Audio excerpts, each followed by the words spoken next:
வணக்கம்,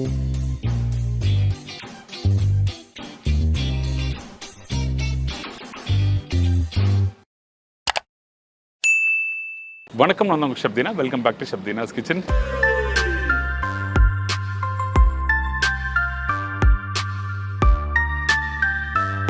இன்னைக்கு நம்ம கிச்சனில் பார்க்க போகிறது 1 pot chicken rice.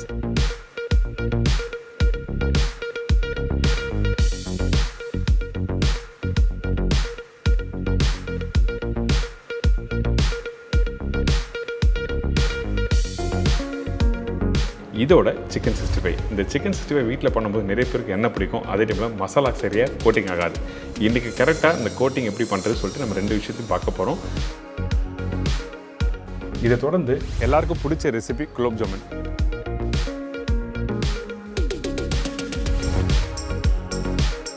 Chicken 400 gram, சீரக சம்பா ரைஸ் 400 கிராம், முழு கோக்னட் 1.5 நம்பர், பெரிய வெங்காயம் 3 நம்பர், பச்சை மிளகாய் 7லேருந்து 8 நம்பர், இஞ்சி பூண்டு பேஸ்ட் 1 டேபிள் ஸ்பூன், சோம்பு 1/4 டீஸ்பூன், முழு கரம் மசாலா தாளிப்புக்கு தேவையான அளவு, சில்லி பவுடர் 1 டீஸ்பூன், தனியா பவுடர் 1 டீஸ்பூன், மஞ்சத்தூள் சிறிதளவு, கருவேப்பிலை தேவையான அளவு, கொத்தமல்லி தேவையான அளவு, தயிர் 2 டேபிள் ஸ்பூன், உப்பு தேவையான அளவு, எண்ணெய் சமைக்கிறதுக்கு தேவையான அளவு, நெய் 1 டீஸ்பூன். இதாங்க இந்த ப்ரிப்பரேஷன் தேவையான பொருட்கள்.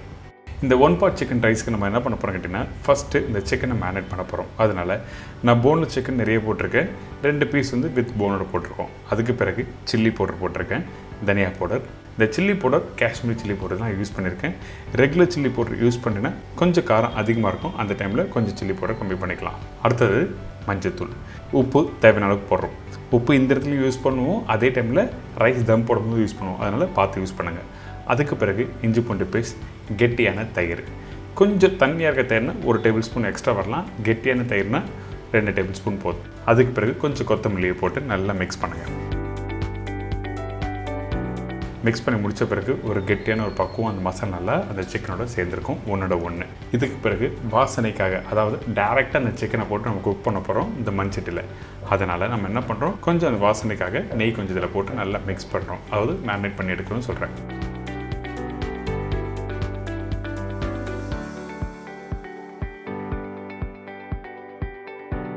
மசாலா பார்த்திங்களா, இந்த மாதிரி தான் கரெக்டாக இருக்கணும். இதுக்கப்புறம் இந்த சீரக சம்பா அரிசி. இந்த சீரக சம்பா அரிசி நீங்கள் ப்ரிப்பரேஷன் ஸ்டார்ட் பண்ணுறதுக்கு 20 நிமிஷத்துக்கு முன்னாடி நீங்கள் ஊற வச்சுருங்க. அதாவது தண்ணியில் வாஷ் பண்ணிவிட்டு அதுக்கப்புறம் நீங்கள் ஊற வைக்கலாம். நீங்கள் இந்த ரைஸ் தம் பண்ணும்போது நீங்கள் 2 விதமாக பண்ணலாம். நல்லா மாய்ஸ்டராக வேணும் அப்படின்னுச்சின்னா 2லேருந்து 2.25 அளவுக்கு தண்ணி வைக்கலாம். நல்லா கொஞ்சம் உதிரியாக வேணும் அப்படின்னு வச்சிங்கன்னா கரெக்டாக 2 டம்ளர் வைக்கலாம். அதாவது 1 கப்புக்கு 2 டம்ளர் தண்ணி வைக்கணும்னு சொல்கிறேன். அடுத்தது இந்த தேங்காய் வந்து ஒரு மீடியமான சைஸ் தேங்காவை இந்த மாதிரி கட் பண்ணி வச்சுருக்கோம். அதுக்கு பிறகு 1 டம்ளர் தண்ணி அளவு இதில் ஊற்றி நல்லா அரைச்சிடும். தேங்காய் பால் வந்து நல்லா கெட்டியாக அரைச்சி எடுத்துடுறோம். நீங்கள் எப்போவுமே ஒரு ப்ரிப்பரேஷன் பண்ணும்போது இந்த மாதிரி ஸ்டெப் பை ஸ்டெப்பாக எல்லாமே சிம்பிளாக எல்லாத்தையும் ரெடி பண்ணி வச்சுட்டு அதுக்கப்புறம் பண்ணும்போது ஈஸியாக நம்ம என்ன பண்ணுறோன்னு சொல்லிட்டு ஃபோக்கஸ் பண்ணி அந்த ப்ரிப்பரேஷனை ஈஸியாக கம்ப்ளீட் பண்ண முடியும். அதனால தான் ஃபஸ்ட்டு மிஷினில் எல்லாத்தையும் ரெடி பண்ணி வைக்கணும்னு சொல்கிறேன்.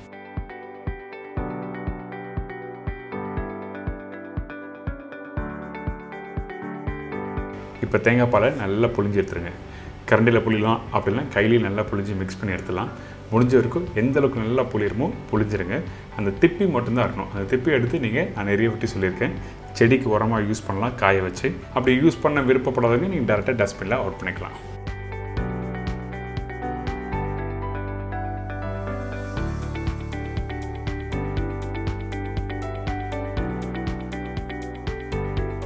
இப்போ பால் ரெடி ஆகிடுச்சு. அடுத்தது டேரெக்டாக சமைக்க ஆரம்பிச்சிடுறோம். அதாவது இந்த மண்சட்டியில் வந்து பார்த்திங்கன்னா கொஞ்சமாக எண்ணெய் ஊற்றிருக்கேன். எண்ணெயோட அளவு என்னன்னா 2லேருந்து 3 டேபிள் ஸ்பூன் எண்ணெய் ஊற்றிருக்கேன். அதுக்கப்புறம் மேரினேஷன் பண்ணி வச்சுருக்க இந்த சிக்கனை டேரெக்டாக அதில் போட்டு ஒரு 2 நிமிஷம் நல்லா வதக்குங்க. வேணும்னா கொஞ்சமாக தண்ணி நீங்கள் தெளிக்கலாம். தண்ணி ஊற்றக்கூடாது, தண்ணி தெளிக்கலாம்.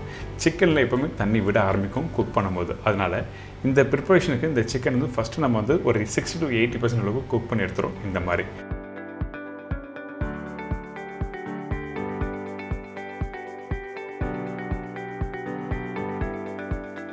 கரெக்டாக குக் பண்ணி நீங்கள் ஒரு சின்ன பவுலில் மாற்றி வச்சுருங்க.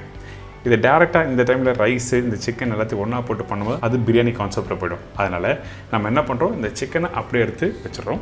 அதுக்கு பிறகு இந்த மசாலா, அதாவது சிக்கன் குக் பண்ண மசாலா பார்த்தீங்கன்னா அந்த மசாலாவில் கொஞ்சமாக தண்ணி ஊற்றி அதுக்கப்புறம் சோம்பு, முழு கரம் மசாலா, கருவேப்பிலை, பச்சை மிளகாய், அதுக்கப்புறம் கட் பண்ணி வச்சுருக்க இந்த வெங்காயம், இதோட கொஞ்சமாக எண்ணெய். இந்த ப்ரிப்பரேஷன் நல்லெண்ணெய் யூஸ் பண்ணலாமா கேட்டால் கண்டிப்பாக யூஸ் பண்ணலாம். நானும் நல்லெண்ணெய் தான் யூஸ் பண்ணியிருக்கேன். இதுக்கு பிறகு இந்த வெங்காயத்தை ஒரு 2லேருந்து ஒரு 3 நிமிஷம் நல்லா வதக்குங்க. நீங்கள் நார்மலாக பிரியாணி பண்ணுற மாதிரி இல்லை புலாவ் பண்ணுற மாதிரி வெங்காயம் நல்லா வதங்க வேண்டாம். ஜஸ்ட் லைட்டாக அந்த மசாலாவோட இந்த வெங்காயம் மிக்ஸ் ஆனால் மட்டுமே போதும். அதுக்கு பிறகு நம்ம என்ன பண்ணுறோம், ஊற வச்ச சீரக சம்பா அரிசியை நல்லா வடிகட்டிட்டு, அதாவது தண்ணி நல்லா ஸ்ட்ரெயின் பண்ணிவிட்டு இந்த தாளிப்போட போட்டு நல்லா மிக்ஸ் பண்ணுறோம்.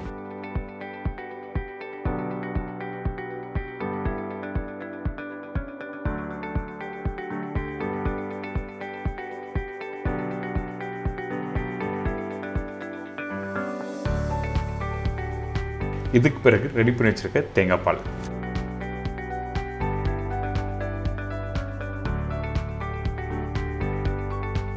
நான் திருப்பியும் சொல்கிறேன், 1 கப்பு அரிசிக்கு 2 கப்பு தண்ணி. நீங்கள் இந்த 2 கப்பு தண்ணி வைக்கும்போது அரிசி கொஞ்சம் உதிரியாக வரும், கொஞ்சம் ரைஸு நெட்டாக இருக்கும், அதாவது கொஞ்சம் வேறையாக இருக்கும். கீழே நல்லா தம்மாக இருக்கும், மேல் ரைஸ் வந்து கொஞ்சம் லைட்டாக தம் ஆகாத மாதிரி இருக்கும், ஆனால் தம் ஆகிருக்கும். இதே வந்து நல்லா மாய்ஸ்டராக இருக்கணும் அப்படின்னு நினச்சிங்கன்னா அப்போ 1 கப்பு அரிசிக்கு 2.25 தண்ணி வச்சிங்கன்னா அப்போ எல்லா பகுதியும் நல்லா தம்மாக இருக்கும், கொஞ்சம் ரைஸும் நல்லா சாஃப்டாக. சில பேர் வந்து அரிசியை நல்லா வெல்டன் ஆகி சாப்பிட்டா தான் உங்களுக்கு வந்து ஜீரணிக்கும். அதனால் சில பேர் 2.25 வைப்பாங்க தண்ணி. அதனால தான் உங்களுக்கு தெளிவாக சொல்லுவேன். அடுத்தது நம்ம என்ன பண்ண போகிறோம்னா எப்படி தம் போடுறதுன்னு பார்க்க போகிறோம். இந்த தேங்காய் பால் தண்ணி ஊற்றிருக்கும் பார்த்தீங்களா, இதெல்லாம் போட்ட பிறகு அந்த அரிசி நல்லா மிக்ஸ் பண்ணுங்கள். கரெக்டாக அந்த தண்ணியோட அளவு கம்மியாகும், அதாவது அந்த ரைஸ் அப்படி மேலோட்டம் நமக்கு தெரிய வரும். அந்த டைமில் நம்ம ஏற்கனவே குக் பண்ணி வச்சுருக்க அந்த சிக்கனை போடுறோம். சிக்கனை போட்ட பிறகு கொஞ்சம் லைட்டாக கொத்தமல்லி போட்டு தம் போடுறோம். நீங்கள் பார்க்கும்போது தெரியும் அந்த தண்ணியோட அளவு ரொம்ப கம்மியான மாதிரி இருக்கும். ஸோ அந்த டைமில் கரெக்டாக நீங்கள் தம் போட்டிங்கன்னா உங்களுக்கு அரிசி சூப்பராக உதவி வரும். அதே டைமில் கவனிக்க ஒரு விஷயம் என்ன, நீங்கள் எப்போ தம் போடுறீங்களோ அந்த டைமில் உங்கள் ஸ்டவ் வந்து ஸ்லோ ஃப்ளேமில் இருக்கணும். நல்லா புரிஞ்சுக்கோங்க, தம் போகிறதுக்கு முன்னாடி ஹை ஃப்ளேமில் இருக்கணும் உங்களோட ஸ்டவ். அதுக்கப்புறம் மூடி போட்ட பிறகு ஸ்லோ ஃப்ளேம், எக்ஸ்ட்ரீம் ஸ்லோ ஃப்ளேமில் நீங்கள் அடுப்பை ஸ்லோ பண்ணிவிட்டு அதுக்கப்புறம் கரெக்டாக ஒரு 10 நிமிஷம் நீங்கள் அப்படியே விட்டுருங்க. அந்த 10 நிமிஷம் கழித்து திருப்பி ஸ்டவ் ஆஃப் பண்ணிடுங்க. அதுக்கப்புறம் 20 நிமிஷம். அப்போ தான் கரெக்டாக அரிசி தம் ஆகி ஒரு சூப்பரான ஸ்டைலில் உங்களுக்கு வந்திருக்கும். கண்டிப்பாக ட்ரை பண்ணி பாருங்கள். ரொம்ப ஒரு ஈஸியான ஸ்டைலில் இன்றைக்கி இந்த 1 பாட் சிக்கன் ரைஸ் சொல்லி கொடுத்துருக்கேன்.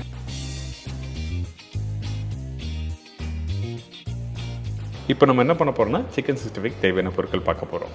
சிக்கன் 1 கிலோ, முட்டை 1.5 நம்பர், கடலை மாவு 3 டேபிள் ஸ்பூன், அரிசி மாவு 1.5 table spoon, chilli powder 2 table spoon, தனியா பவுடர் 1.5 டேபிள் ஸ்பூன், மஞ்சத்தூள் 1/4 டீஸ்பூன், இஞ்சி பூண்டு பேஸ்ட் 2 டேபிள் ஸ்பூன், கருவேப்பிலை தேவையான அளவு, கொத்தமல்லி 1/4 கைப்பிடி, லெமன் 2 நம்பர், உப்பு தேவைக்கேற்ற, ஆயில் ஃப்ரை பண்ணுறதுக்கு தேவையான அளவு. இதாங்க இந்த சிக்கன் 65 தேவையான பொருட்கள். இந்த சிக்கன் 65 பண்ணுறதுக்கு நம்ம என்ன பண்ணுவோம், ரெகுலராக சிக்கனை கட் பண்ணி வாஷ் பண்ணி மசாலா போட்டு அப்படியே ஃப்ரை பண்ணுவோம். இன்னொரு சின்ன டிப்ஸ் சொல்கிறேன். இந்த சிக்கனில் ஃபஸ்ட்டு எடுத்தோடனே நல்லா வாஷ் பண்ணிட்டு கொஞ்சமாக சால்ட்டு போடுங்க. அதாவது 1/4 மடங்கு சால்ட்டு போட்டு நல்லா மிக்ஸ் பண்ணிவிட்டு ஒரு 1 ஹவர் ரெஸ்ட் விட்டுருங்க. இந்த மாதிரி 1 ஹவர் ரெஸ்ட் விட்டிங்கன்னா அப்போ என்ன ஆகுன்னா அந்த சிக்கனில் சீசனிங் நல்லா இறங்கும். அதாவது நீங்கள் ஃப்ரை பண்ணி முடித்த பிறகு பார்த்தீங்கன்னா ஒரு ஜூஸியாக இருக்கும், நல்லா டெண்டராக இருக்கும். அதனால தான் ஃபஸ்ட்டு சால்ட்டு போட்டு கரெக்டாக ஒரு 1 ஹவர் ரெஸ்ட் விட்டுருங்க. அதுக்கு பிறகு சில்லி பவுடர், இந்த சில்லி பவுடர் யூஸ் பண்ணும்போது காஷ்மீர் சில்லி பவுடர் யூஸ் பண்ணுங்கள். மஞ்சத்தூள், தனியா பவுடர், இது எல்லாமே நம்ம போட்டு மேரினேட் பண்ண போகிறோம். உப்பு ஆல்ரெடி போட்டிருக்கோம், பட் இருந்தாலும் இந்த இடத்துல யூஸ் பண்ணும்போது கொஞ்சம் செக் பண்ணி யூஸ் பண்ணுங்கள். கொத்தமல்லி, கருவேப்பிலை,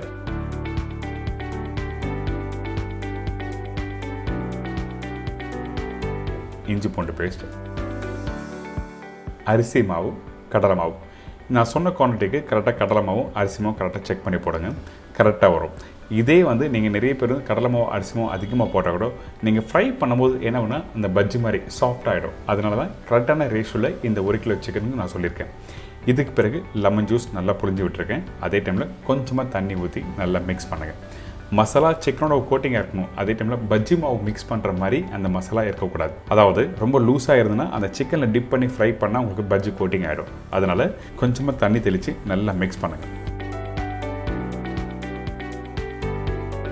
இந்த முட்டையை கடைசியாக எதுக்காக நான் போடுறேன் கேட்டிங்கன்னா, நீங்கள் மசாலா மிக்ஸ் பண்ணி முடித்த பிறகு கொஞ்சம் அழுத்தமாக இருக்கும். அதுக்கு பிறகு நீங்கள் முட்டை போட்டிங்கன்னா கொஞ்சம் லூஸ் ஆகும். நீங்கள் வீட்டில் மிக்ஸ் பண்ணும்போது கண்டிப்பாக உணர்வீங்க. அதே டைமில் நான் 2 முட்டை போட்டிருக்கேன். அரை முட்டை வேஸ்ட் ஆகிடுன்னு சொல்லிட்டு தான் மிக்ஸ் பண்ணியிருக்கேன். ஆனால் 1 கிலோ சிக்கனுக்கு 1.5 முட்டை போதும். இப்போது இந்த முட்டைலாம் போட்டு நல்லா மிக்ஸ் பண்ணி எடுத்த பிறகு இப்போ இந்த சிக்கனில் பார்த்தீங்கன்னா மசாலா நல்லா கோட்டிங்காக இருக்கும். இப்போ திருப்பி மூடி போட்டு ஒரு 1 ஹவர் ரெஸ்ட் விட்டுருங்க. அந்த மசாலா ஊற அந்த டேஸ்ட் நல்லாயிருக்கும். அதுக்கு பிறகு எண்ணெய் கடாயில் 1 by 1 போட்டு ஃப்ரை பண்ணி எடுத்திங்கன்னா இந்த சிக்கன் 65 ரெடி. எண்ணெய் ஃப்ரை பண்ணும்போது கரெக்டான சூடு இருக்கணும். எண்ணெய் சூடுலாம் போடணும். சிக்கன் 65 வந்து எண்ணெய் பிடிக்க ஆரம்பிக்கும். அதே டைமில் மசாலா ஒட்டாது. இந்த மாதிரிலாம் சின்ன சின்ன விஷயம்லாம் கரெக்டாக நோட் பண்ணி நீங்கள் ஃப்ரை பண்ணால் ஒரு சூப்பரான சிக்கன் 65 ரெடி.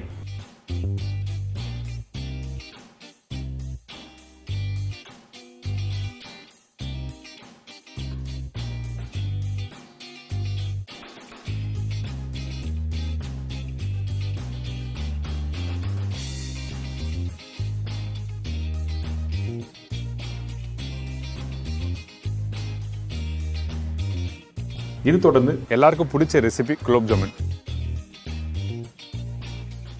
குலாப் ஜாமுன் தேவையான பொருட்கள்: பிளெயின் கோவா 1/2 கிலோ, மைதா 200 கிராம், சர்க்கரை 1 கிலோ, பேக்கிங் சோடா 1 கிராம், தண்ணி 850 ml, ஏலக்காய் பவுடர் 1/2 டீஸ்பூன், நெய் 1 டீஸ்பூன், பிஸ்தா கார்னிஷ்க்கு தேவையான அளவு, ஆயில் ஃப்ரை பண்ணுறதுக்கு தேவையான அளவு. இதாங்க இந்த ப்ரிப்பரேஷன் தேவையான பொருட்கள்.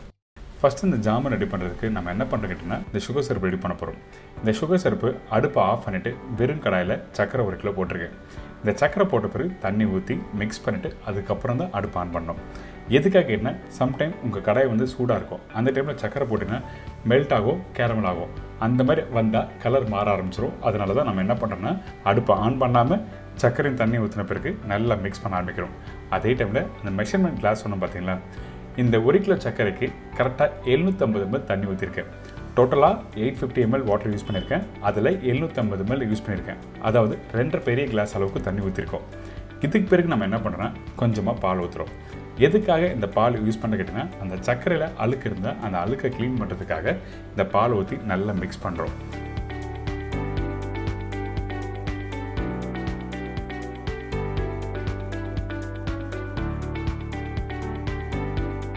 மிக்ஸ் பண்ணி முடித்த பிறகு ஒரு கொதி வரும் பார்த்தீங்களா, அந்த டைமில் வெள்ளையாக வர ஆரம்பிக்கும். இந்த மாதிரி வர டைமில் அந்த அழுக்கை அப்படியே ஸ்டீம் பண்ணி எடுக்கிறோம். அதே டைமில் கொஞ்சம் பச்சை தண்ணி நீங்கள் ஊற்றினா டெம்பரேச்சர் டவுன் ஆகும். இதை க்ளீன் பண்ணுறதுக்கு ரொம்ப ஈஸியாக இருக்கும்.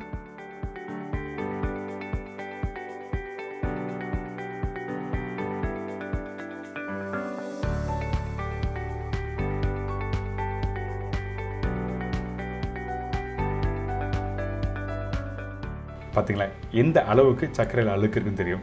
அதே மாதிரி தான் திருப்பி நல்லா கொதிக்க விடும். கொதிக்க விட்டு நல்லா ஸ்ட்ரெயின் பண்ணி எடுத்துருங்க. அதுக்கு பிறகு இந்த சுகர் சிரப்பு நல்லா க்ளீனாக ரெடி ஆகிடும். எப்போவுமே ஜாமுன் நீங்கள் பண்ணும்போது வீட்டில் ஃபஸ்ட்டு என்ன பண்ணால் இந்த சக்கரை தண்ணி ரெடி பண்ணிவிட்டு தான் அதுக்கப்புறம் தான் ஜாமுன் ஃப்ரை பண்ண போகணும்.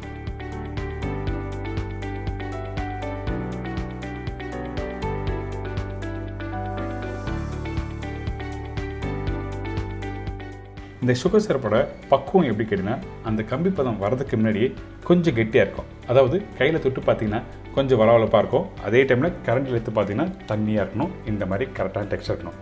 கெட்டியாக இருந்தால் சுகர் சிரப்பு இறங்காது அந்த ஜாமனில். இதுவே தண்ணியாக இருந்தால் அந்த ஃப்ரை பண்ணி போடும்போது அந்த ஜாமன் மேலே இருக்க ஸ்கின், அதாவது அந்த ப்ரௌன் கலர் பார்த்தீங்கன்னா அது அப்படியே பிரிஞ்சு வந்துடும். அதனால தான் தண்ணியாக இருக்கக்கூடாது, அதே டைமில் திக்காக இருக்கக்கூடாது. கரெக்டான டெக்ஸ்சரில் சுகர் சிரப் நீங்கள் ரெடி பண்ணினா ஜாமுன் சூப்பராக வரும். இதுக்கு பிறகு ஜாமுன் எப்படி ரெடி பண்ணுறது பார்க்கலாம். இப்போ நம்ம என்ன பண்ணுறோம் கேட்டிங்கன்னா, இந்த பிளெயின் கோவா யூஸ் பண்ணி தான் பண்ண போகிறோம். நம்ம சேனலில் ஆல்ரெடி ரெடிமேட் மிக்ஸ் வச்சு பண்ணுறது பார்த்துருக்கோம். ஆனால் இன்றைக்கி இந்த பிளெயின் கோவா வச்சு பண்ணும்போது ப்ராப்பரான டெக்ஸ்சர், நீங்கள் ஒரு ஸ்வீட் கடைக்கு போனோம் இந்த மெத்தட் தான் பண்ணுவாங்க. இதே ஒரு ஹோட்டல் போய் சாப்பிட்டாலும் இந்த பிளெயின் கோவா வச்சு தான் பண்ணுவாங்க. அதனால் இப்போ இந்த பவுலில் பிளெயின் கோவா போட்டிருக்கேன். அதே டைமில் மைதா போட்டிருக்கோம். இந்த மைதா பிளெயின் கோவா ரெண்டுத்தையும் நல்லா மிக்ஸ் பண்ணணும். தனித்தனியாக இருக்கக்கூடாது. நல்லா மிக்ஸ் பண்ணி முடித்த பிறகு தான் அடுத்த ஸ்டேஜ் போகணும். இந்த பிளெயின் கோவா எங்கே கிடைக்கும் கேட்டிங்கன்னா, உங்கள் வீட்டு பக்கத்தில் இருக்க ஸ்வீட் கடையில் போய் கேளுங்க. கண்டிப்பாக அவங்க அட்ரஸ் பண்ணுவாங்க. அப்படி இல்லைன்னா ஆன்லைனில் கிடைக்கும், நீங்கள் ட்ரை பண்ணி பார்க்கலாம். இதுக்கு பிறகு நல்லா மிக்ஸ் பண்ணி முடிச்சிட்டோமா, இந்த இடத்துல குக்கிங் சோடா போட்டிருக்கேன். இந்த குக்கிங் சோடா எக்ஸாக்டாக 1 கிராம் தான் யூஸ் பண்ணியிருக்கோம். எதுக்காக இந்த வெயிட் மிஷினை வச்சு நான் செக் பண்ணி போடுறேன்னா, இந்த குக்கிங் சோடா அதிகமாக இருந்தாலும், அதாவது 1 கிராம் பதில் 2 கிராம் 3 கிராம் அப்படி போட்டாலும் ரொம்ப சாஃப்ட் ஆகிடும். அதுக்கு பிறகு ஃப்ரை பண்ணி எடுத்திங்கன்னா கரெக்டாக வராது. இதுக்கு பிறகு 1 டீஸ்பூன் நெய் போட்டிருக்கேன், வாசனைக்காக ஏலக்காய் பவுடர். இதுக்கு பிறகு கொஞ்சமாக தண்ணி ஊற்றி அந்த பேக்கிங் சோடா, ஏலக்காய் பவுடர், நெய் இந்த 3த்தையும் நல்லா மிக்ஸ் பண்ண ஆரம்பிங்க.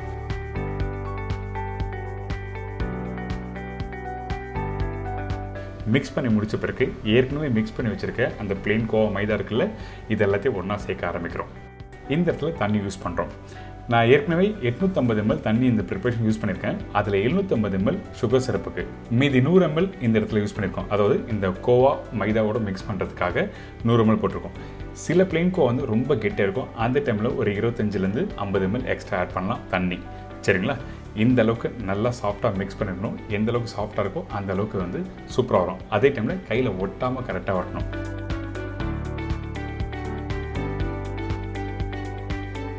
இதுக்கு பிறகு இந்த குலோப் ஜாமை ரவுண்டாக எப்படி ரெடி பண்ணுறது பார்க்கலாம்.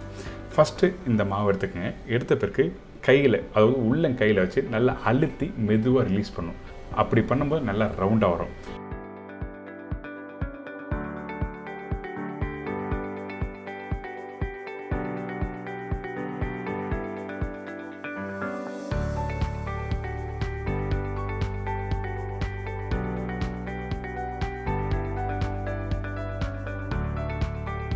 இதுவே ப்ராப்பராக ப்ரெஸ் பண்ணாமல் நீங்கள் ரவுண்டாக விட்டினீங்கன்னா உடஞ்ச மாதிரி வரும். இந்த மாதிரி பண்ணும்போது என்ன வேணால் ஆயிலில் ஃப்ரை பண்ணும்போது வெடிப்புட்ட மாதிரி இருக்கும். அதனால தான் நம்ம என்ன பண்ணுறோன்னா, ஃபஸ்ட் வாட்டி எப்படி ப்ரெஸ் பண்ணி நான் பண்ணோம் அதே மாதிரி பண்ணுங்கள், சூப்பராக இருக்கும்.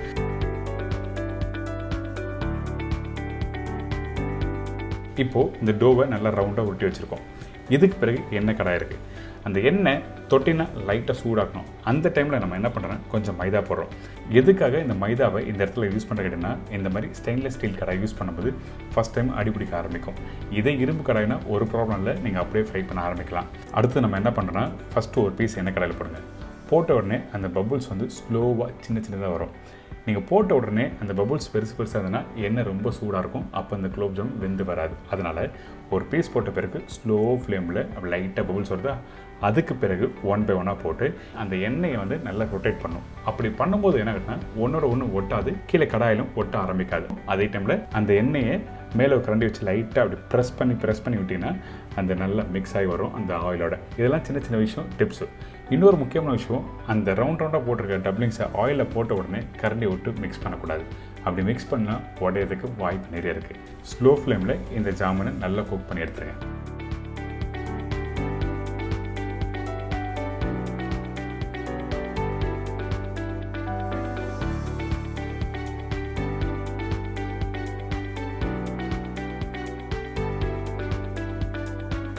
இங்கே பார்த்தீங்களா, விரிச்சல் விட்ட மாதிரி இருக்கா அந்த ஜாமன். இதுக்கு என்ன காரணம் கேட்டிங்கன்னா, ஃபஸ்ட்டு ரவுண்டாக உருட்டினீங்க பார்த்தீங்களா, அந்த டைமில் ப்ரெஸ் பண்ணாமல் அப்படி பண்ணிங்கன்னா இந்த மாதிரி வெடிப்படும். அதனால தான் உங்களுக்கு தெளிவாக காமிச்சிருக்கேன்.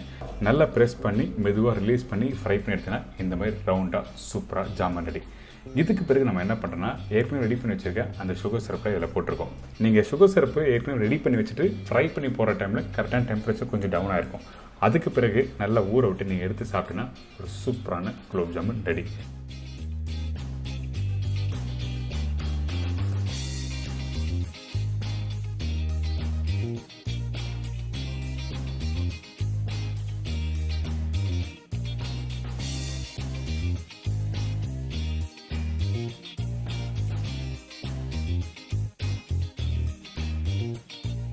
இங்கே பார்த்தீங்களா, இந்த ஜாமனை கரண்டில் எடுத்து பார்க்கும்போது அப்படியே சாப்பிடணும் போல இருக்குல்ல.